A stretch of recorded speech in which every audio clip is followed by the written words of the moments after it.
Hello friends, आज हम discuss करेंगे आपका टॉपिक क्लास 11th का एंडोक्राइन ग्लैंड्स के बारे में कि उसका टॉपिक नेम है आपका चैप्टर का केमिकल कोऑर्डिनेशन और इंटीग्रेशन। ठीक है, उसमें दिए गए हैं आपके एंडोक्राइन ग्लैंड्स, जो 10 एंडोक्राइन ग्लैंड्स हैं उनको डिस्क्राइब किया है। ठीक है, तो फर्स्ट हम डिस्कस करेंगे एंडोक्राइन ग्लैंड्स। देखो, एंडो मीन्स होता है यहाँ पे विद इन, और क्राइन होता है secretion. That means with in secretion के अंदर कोई सिक्रीशन हो रहा है। वो ग्लैंड्स हैं जो क्या कर रही हैं, डायरेक्टली सिक्रीट कर रही हैं। उनको ड्रग्स की जरूरत नहीं है, वो अपने सिक्रीशंस डायरेक्टली ब्लड स्ट्रीम में पुट कर रही हैं, तो उनको आपने कहा है एंडोक्राइन ग्लैंड्स। अब जो एंडोक्राइन ग्लैंड्स के सिक्रीशन हैं उन्हें आप कहते हो hormones. Endocrine glands ductless glands होती हैं और उनके सिक्रीशन को कहा हार्मोन। ये जो हार्मोन्स होते हैं ये ग्लैंड के थ्रू सिक्रीट किए और टारगेट ऑर्गन तक वो पहुंचेंगे। ब्लड स्ट्रीम में पोर किया, वो टारगेट ऑर्गन तक पहुंचेंगे और टारगेट ऑर्गन तक जाकर वो अपना वर्क करेंगे। टारगेट ऑर्गन को कहा जाता है कि आपको ये फंक्शन परफॉर्म कराना है। एज अ मैसेंजर वर्क कर रहे हैं कि वो मैसेज लेके गए हैं और ऑर्गन को दिया है। अब ऑर्गन उसके जो इंफॉर्मेशन है उसी के अकॉर्डिंग वर्क करेगा। जैसे रिलीजिंग फैक्टर रिलीज हुआ है, ठीक है, तो क्या होगा, हार्मोन रिलीज कराया जाएगा। अगर इनहिबिटिंग हार्मोन है तो क्या कहा जाएगा कि जो हार्मोन रिलीज हो रहा है उसे रोक दिया जाए। तो इसलिए कहा है टारगेट ऑर्गन पे जाके वो इफेक्टिव वर्क करेगा, उसको क्या काम बताया गया है। क्लियर? तो ये है आपका एंडोक्राइन ग्लैंड्स और हार्मोन्स, उनके सिक्रीशंस हैं। एंडोक्राइन ग्लैंड आपको ध्यान रखना है डक्टलेस ग्लैंड्स होती हैं। क्लियर? अब हार्मोन की जो डेफिनेशन आपके बुक में दी है तो वहाँ कह रहा है hormones are non nutrient chemicals. Non nutrient है, वो आपको किसी तरह का न्यूट्रिएंट प्रोवाइड नहीं करा रहे, लेकिन वो मैसेंजर की तरह वर्क कर रहे हैं, इंटरसेलुलर मैसेंजर, और बहुत लिमिटेड अमाउंट में सिक्रीट किया जाता है। क्लियर? ये जो एंडोक्राइन सिस्टम है यहाँ डिफरेंट डिफरेंट पार्ट्स में एंडोक्राइन ग्लैंड्स प्रेजेंट होती है, तो इस तरह एक एंडोक्राइन सिस्टम बनता है। जैसे फर्स्ट आप बात करोगे पिट्यूटरी की, सेकेंड आप बात करते हो पीनियल बॉडी, ठीक है, वो भी यहाँ ब्रेन में प्रेजेंट होती है, उसको कहते हो आप pineal body. Thyroid, adrenal gland, pancreas, parathyroid, thymus gland आपके नेक में होती है यहाँ थायराइड के साथ में। अच्छा, पैराथायराइड, थाइमस एंड गॉनेट्स। गॉनेट्स अगर मेल की बात कर रहा है तो टेस्टिस, और अगर फीमेल की बात कर रहा है तो ओवरी। ये वो 10 ग्लैंड यहाँ कुछ ऐसे, ये जो पिट्यूटरी पीनियल, ये सब वो पार्ट्स हैं जो एंडोक्राइन सिस्टम को बनाने का काम कर रहे हैं। ये एंडोक्राइन सिस्टम के पार्ट्स हैं, इन्हीं से क्या होगा, इन्हीं इन्हीं ग्लैंड से हार्मोन सिक्रीट किया जाएगा। क्लियर? अच्छा, तो नेक्स्ट आप होते हो कि कुछ ऐसे ऑर्गन्स भी हैं जो क्या करते हैं, मिक्स फॉर्म में वर्क करते हैं। जैसे कि लिवर है, आपका gastro intestinal tract, kidney, heart, ये भी इस तरह के ऑर्गन्स हैं जो हार्मोन को सिक्रीट करते हैं। ठीक है, इनके अपने सिक्रीशन, जैसे गैस्ट्रो इंटेस्टाइनल ट्रैक्ट है, इनके अपने सिक्रीशन तो है ही है, लेकिन ये क्या करते हैं, कुछ हार्मोन भी सिक्रीट करते हैं। ठीक है, तो इनके अलावा कुछ और ऑर्गन्स भी हैं जो सिक्रीट कर रहे हैं हार्मोन। कुछ और ऑर्गन्स जो हार्मोन, जैसे कि हार्ट, किडनी, ये सभी वो पार्ट थे जो हार्मोन सिक्रीट कराएंगे। अब फर्स्ट हमने इन सब में बात नहीं करी थी, वो था हाइपोथैलेमस। हाइपोथैलेमस एक्चुअली क्या करता है, ये जितने भी ऑर्गन्स थे इन सब को कंट्रोल कौन करेगा, हाइपोथैलेमस ही कंट्रोल करेगा। ठीक है, तो हाइपोथैलेमस आपको पता है जब हमने ब्रेन डिस्कस किया था तब आपने देखा था डायनसेफेलॉन का बेसल पार्ट था। डायनसेफेलॉन के बेस में अगर ऊपर का पोर्शन डायनसेफेलॉन है तो यहाँ क्या प्रेजेंट है, हाइपोथैलेमस प्रेजेंट है। ठीक है, डायनसेफेलॉन के ऊपर ब्रेन था। क्लियर? जब आपने ब्रेन का स्ट्रक्चर देखा था तो एक बार फिर से अगेन वो स्ट्रक्चर देखना, वहां आपको हाइपोथैलेमस की लोकेशन पता चलेगी। क्लियर? तो हाइपोथैलेमस के अंदर एक्चुअली क्या होता है, बहुत सारे न्यूक्लियाइज प्रेजेंट होते हैं। ये न्यूक्लियाई क्या करते हैं, ये एक्चुअली क्या है, न्यूरोसिक्रेटरी सेल्स है। ठीक है, क्योंकि ये वहाँ नर्वस सिस्टम में प्रेजेंट है तो न्यूरो कहाँ सिक्रीट कर रही है, तो सिक्रेटरी। और ये न्यूरो सिक्रेटरी सेल्स के यहाँ बहुत सारे छोटे छोटे छोटे छोटे ग्रुप्स प्रेजेंट होते हैं। क्लियर? ये जो न्यूरो सिक्रेटरी सेल्स के ग्रुप्स हैं, न्यूक्लियाइज हैं, ये हार्मोन सिक्रीट करते हैं। क्लियर? ये जो हार्मोन है, ये होल पिट्यूटरी ग्लैंड को कंट्रोल करता है। इसलिए पहले कहा था pituitary gland is a master gland. Clear? लेकिन फिर देखा पिट्यूटरी ग्लैंड भी किसी के कंट्रोल में है, और वो किसके कंट्रोल में, वो हाइपोथैलेमस के कंट्रोल में है। हाइपोथैलेमस वर्क करने को कहता है पिट्यूटरी को। ठीक है, डायरेक्टली और इनडायरेक्टली दोनों ही तरीके से पिट्यूटरी, अभी हम देखेंगे, पिट्यूटरी हाइपोथैलेमस के कंट्रोल में। तो हाइपोथैलेमस रेगुलेट कर रहा है सिक्रीशन को और सिंथेसाइज को, दोनों ही प्रोसेस को वो क्या कर रहा है, रेगुलेट कर रहा है। हार्मोन पिट्यूटरी में सिंथेसाइज हो रहा है या सिक्रीट किया जाएगा पिट्यूटरी के थ्रू। Clear point? अब जो है हाइपोथैलेमस वो हार्मोन सिक्रीट करेगा टू टाइप्स। जैसा कि मैंने कहा था पहले कि क्या उस तक मैसेज जा रहा है, उसको फैक्टर, उसको हार्मोन्स रिलीज करना है या उसको हार्मोन को इनहिबिट करना है। Clear point? तो इसीलिए यहाँ हॉर्मोन्स भी टू टाइप हैं, releasing hormone and inhibiting hormones. Clear? Releasing hormone गया है तो रिलीज कराया जाएगा, इनहिबिटरी हार्मोन गया है तो कहेगा आप रिलैक्स करो, हार्मोन सिक्रीशन को बंद किया जाए। Okay, you stop it. अच्छा, अब हाइपोथैलेमस से जो हार्मोन सिक्रीट होता है तो फर्स्ट हम बात करते हैं इसकी, यहाँ ग्रोथ हार्मोन की बात करेंगे। ठीक है, जो ग्रोथ हार्मोन होगा वो पिट्यूटरी सिंथेसाइज करती है। ठीक है, और रिलीज करती है गोनेडोट्रोपिन की, गोनेडोट्रोपिन यहाँ से रिलीज होगा। ठीक है, गोनेडोट्रोपिन रिलीजिंग हार्मोन। तो पिट्यूटरी ने रिलीज कराया, पिट्यूटरी तक जाएगा, पिट्यूटरी क्या करेगी, अब रिलीज करेगी गोनेडोट्रोपिन्स को। क्लियर?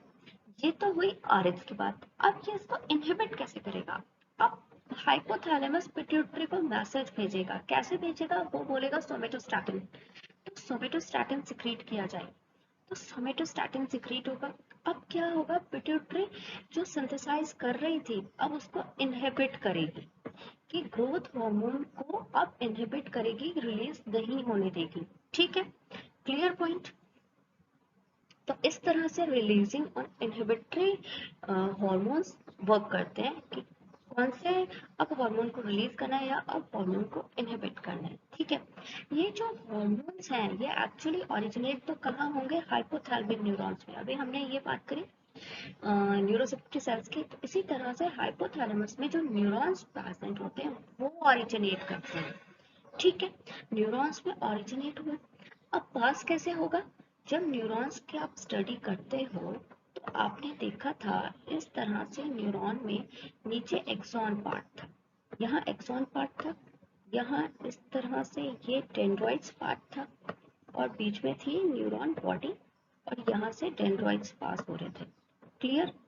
नीचे वाला पार्ट एक्सॉन और ये डेंड्राइट्स, इस तरह चारों तरफ डेंड्राइट्स और यहाँ एक्सॉन।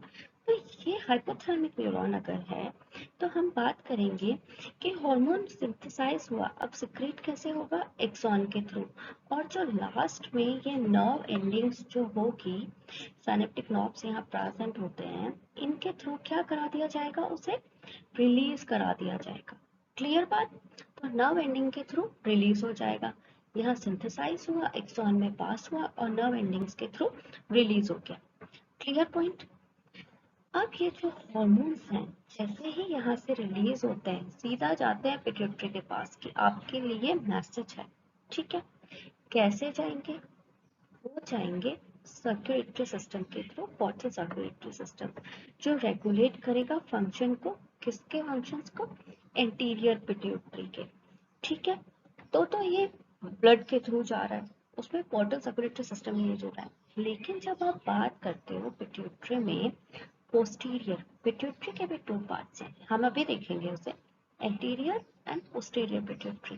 तो एंटीरियर पिट्यूटरी में तो वो इस तरह जो अभी हमने डिस्कस किया सर्कुलेटरी वाटर सिस्टम यूज हो रहा है, लेकिन जब आप बात करते हो पोस्टीरियर पिट्यूटरी की तो इस तरह से पूरा एक्सॉन पार्ट सीधा पोस्टीरियर पिट्यूटरी तक आता है और हार्मोन रिलीज करता है। अब पिट्यूटरी के पास हार्मोन आ गया है पोस्टीरियर पिट्यूटरी के पास और फिर वो हार्मोन रिलीज कराएगा। और ये जो इम्पोर्टेंट हार्मोन्स की बात कर रहे हैं ये ऐसे 2 ही हार्मोन्स है। फर्स्ट तो आप बात करते हो ऑक्सीटोसिन की और सेकंड आप बात करते हो वेसोप्रेसिन की जो हम आगे करेंगे। ठीक है, तो ये मेजर डिफरेंस है इंटीरियर और पोस्टीरियर पिट्यूटरी में इनके वर्किंग प्रोसेस का। अब देख लेते हैं पिट्यूटरी ग्लैंड। तो पिट्यूटरी ग्लैंड जो है, पिट्यूटरी ग्लैंड के 2 पार्ट्स होते हैं, एक होता है एंटीरियर पिट्यूटरी, एक होता है पोस्टीरियर पिट्यूटरी। इससे पहले हम देखते हैं पोस्टीरियर इन पिट्यूटरी के, इस पिट्यूटरी की लोकेशन क्या है। एक्चुअली एक बोनी कैविटी प्रेजेंट होती है, उस बोनी कैविटी को नाम दिया है सेला टर्सिका। ओके, आपको नाम याद रखना है, उसका नाम है कैविटी का सेला टर्सिका।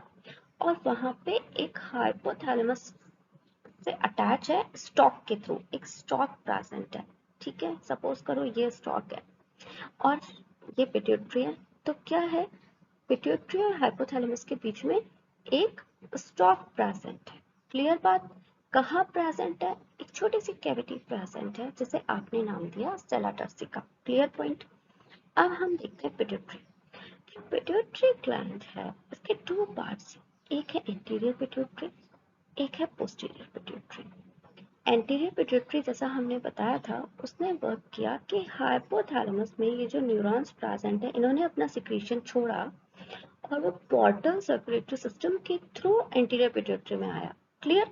और ये देखो हार्मोन रिलीज हुए, जबकि यहाँ क्या होगा सीधा हाइपोथैलेमिक न्यूरॉन्स पोस्टीरियर पिट्यूटरी तक आ रहे हैं और अपने सिक्रीशंस छोड़ रहे हैं। और वो 2 हार्मोन्स कौन से थे, ऑक्सीटोसिन और वेसोप्रेसिन, आपको याद रखना है। ठीक है, अच्छा अब देखो पिट्यूटरी के 2 पार्ट्स, जैसा कि हमने कहा एंटीरियर पिट्यूटरी और पोस्टीरियर, ये है सिंपलेस्ट फॉर्म। अगर आप साइंटिफिक नेम्स यहाँ देखोगे तो pituitary is divided into 2 parts. The first one is adenohypophysis and the second one is neurohypophysis. Adenohypophysis further divided into 2 parts. It is pars distalis and pars intermedia. Okay, pars distalis, as the name indicates, it is a distal portion, and pars intermedia, it actually merged with pars distalis. Okay, this part is pars intermedia, and this is pars distalis. And the another one is neurohypophysis. It is not divided into any part; it is complete segment. Clear point? ये है आपका pituitary gland. अब हम देखेंगे hormones which are released by pituitary gland. तो hormones secreted by pituitary glands are,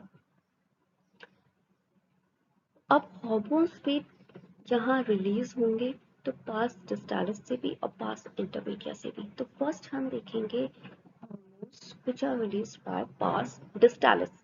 तो पास डिस्टालिस से first हो रहा है ग्रोथ हार्मोन सिक्रेट। ठीक है, ग्रोथ हार्मोन आपके बॉडी की ग्रोथ के लिए रिस्पॉन्सिबल है। ठीक है, कि आपकी बॉडी में ग्रोथ हार्मोन के सिक्रेट होने से क्या होता है, आपकी हाइट गेन होती है। तो यहाँ आपने कहा इसे ग्रोथ हार्मोन। सेकंड आप बात करते हो प्रोलैक्टिन की। प्रोलैक्टिन हार्मोन मैमरी ग्लैंड्स की ग्रोथ के लिए रिस्पॉन्सिबल होता है। ठीक है, ये है आपका प्रोलैक्टिन। फिर आता है थायराइड स्टिमुलेटिंग हार्मोन, ये भी पिट्यूटरी ग्लैंड से सिक्रीट होगा, थायराइड स्टिमुलेटिंग हार्मोन। और ये जैसा कि इसका नेम इंडिकेट कर रहा है थायराइड ग्लैंड को हार्मोन सिक्रीशन के लिए एक्टिवेट करेगा। Thyroid stimulating hormone thyroid gland को स्टिमुलेट करेगा, और थायराइड ग्लैंड जब स्टिमुलेट होती है तो फिर थायराइड ग्लैंड हार्मोन सिक्रीट करती है अपने। Clear point. अब आता है एक और एड्रीनोकॉर्टिकोट्रोपिक हार्मोन, जैसा कि नाम इंडिकेट कर रहा है इसका एड्रीनोकॉर्टिको, दैट मींस एड्रीनल ग्लैंड के कॉर्टेक्स पार्ट को रेगुलेट कर रहा है।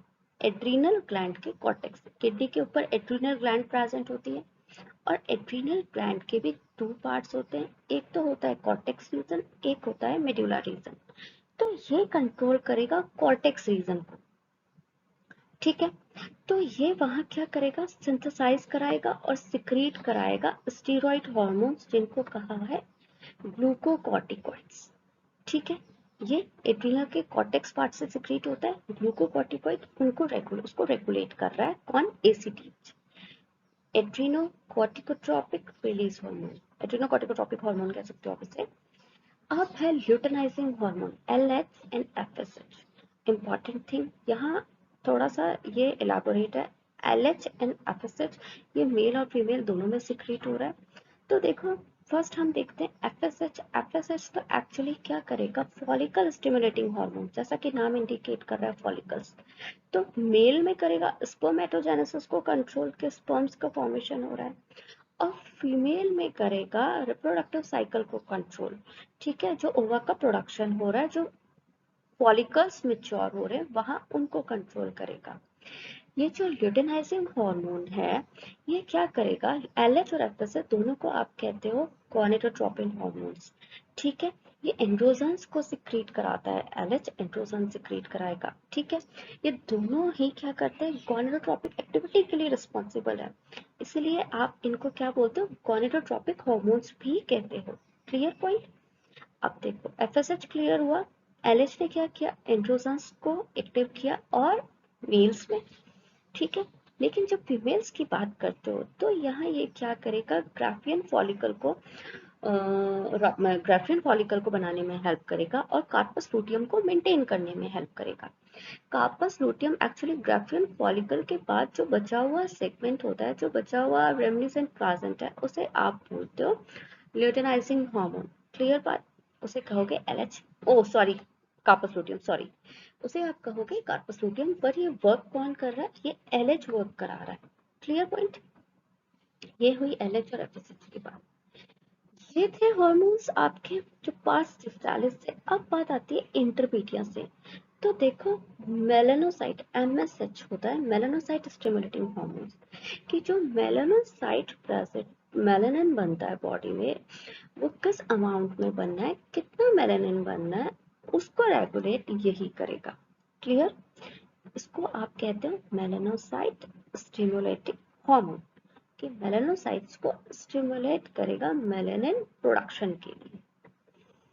ह्यूमंस में पास इंटरमीडिया, जैसा कि मैंने अभी बात की थी, वो मर्ज्ड है पास डिस्टालिस के साथ में ही। अब बात आती है न्यूरोहाइपोफाइसिस।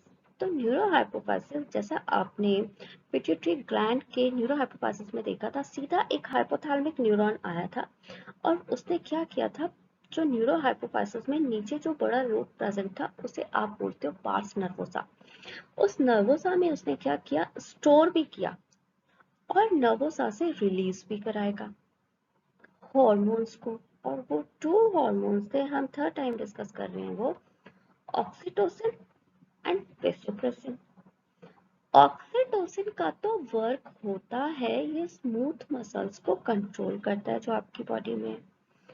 और चाइल्ड बर्थ के टाइम में जो यूट्रस के मसल्स हैं उनमें कंट्रैक्शन के लिए भी ऑक्सीटोसिन ही रिस्पॉन्सिबल होता है, कि यूट्रस में जो कंट्रैक्शन हो रहा है वो ऑक्सीटोसिन के कारण हो रहा है, और मैमरी ग्लैंड से जो मिल्क इजेक्ट हो रहा है वो भी ऑक्सीटोसिन के कारण हो रहा है। क्लियर। अब बात आती है वेसोप्रेसिन की। वेसोप्रेसिन को आप बोलते हो एंटी डायूरेटिक हार्मोन। आपको ध्यान रखना है, अगर वो आपसे पूछता है ADH कौन सा हार्मोन है, तो आपको ध्यान रखना है एंटी डायूरेटिक हार्मोन है वेसोप्रेसिन। अब वेसोप्रेसिन का वर्क है कि ये वाटर को, जो वाटर है और जो इलेक्ट्रोलाइट्स हैं आपके न्यूरॉन्स के नेफ्रॉन्स के डिस्टल ट्यूब्यूल में।